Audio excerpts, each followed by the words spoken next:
I moved to Canada at the worst possible time. I was taking over an IT recruitment team and the walls just collapsed around me. It was pretty grim. Well, Dualta, welcome to Recruiter Fuel. I appreciate you taking the time out of your schedule to actually have this video chat today. Yeah, thanks very much for having me. I'm excited to get into the detail. You were telling me about the wall behind you. I mean, that is a great backdrop for video. You got to use that thing more often. Yeah, as you know, I run an audio podcast. So my project for the new year is to kind of get to grips with video. And luckily, I'm in this. I rent an office in this beautiful building, and this is just it's lovely, isn't it? They use it as an art gallery in the summer. So there's two pieces I want you to kind of talk about a little bit. One, you're also a recruiter's recruiter because you have an agency that recruits recruiters, but then you also have your podcast. So tell us about both of those a little bit.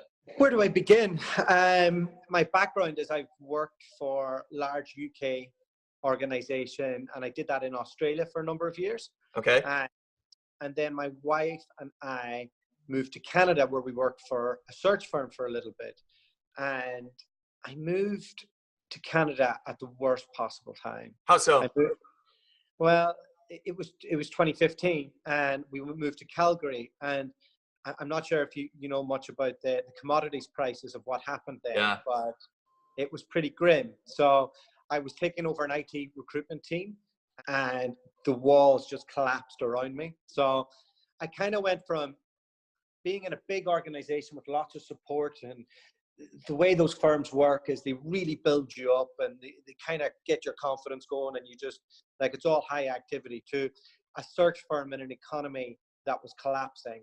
And I very much struggled for that year. And I got to a point where my wife and I decided that we would move to Guatemala and launch our own business remotely. Really? What was going on in Guatemala? Well, in between Australia and Canada, we went there and we worked online a little bit. And we liked the vibe of it. At the time, we had no kids, no responsibilities. And I knew that we could go there, set up, give it a crack for 6 months. And if it worked out, it would be great. And if it didn't, it wouldn't bankrupt us. So we rented a serviced office. One of our first placement was a Chinese recruiter into a UK-owned recruitment firm in China. Okay. And that there just taught us that, well, we could do this from anywhere in the world. So it's interesting. My son just got back from 3 months in Guatemala, where he and his wife, they do digital online marketing and some other things. They have a friend that lives down there, so we had an opportunity to visit a few months ago. What an interesting country to operate in. Yeah, and we were in Antigua, Guatemala. That's where we were. Yeah, so it's kind of like a Disney-fied version of Central America.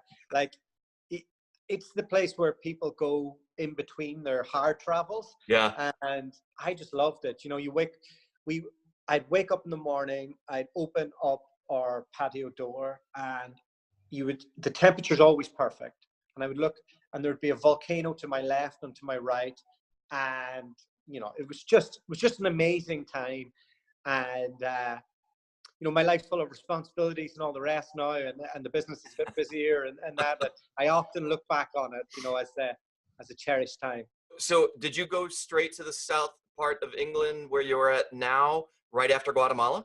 No, we moved to Europe, to Brussels. I used to live there for a while as well, and we spent a bit of time in Brussels, and we got married, and then we drove from Brussels down to the south of Spain.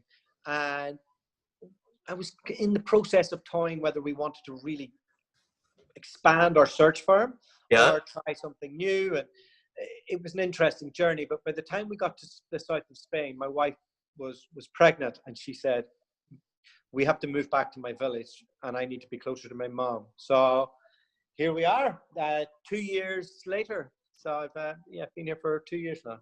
So we're going to come back to more of what you're doing, again, as a recruiter's recruiter, as I'm calling it. But you also have your podcast. Tell us more about the purpose of the podcast. What are you trying to do with it? The purpose is evolving. As a recruiter, I believe that all the work that we do should be based around having an inbound traffic of candidates and clients coming to you so we can be consultative and use our time at the best way possible, as opposed to maybe the way that I was trained in that was make 100 calls, keep at it, keep making calls. And the piece I could never figure out was how do you create content that is interesting, engaging, and thought-provoking, because it becomes a bit same after a while.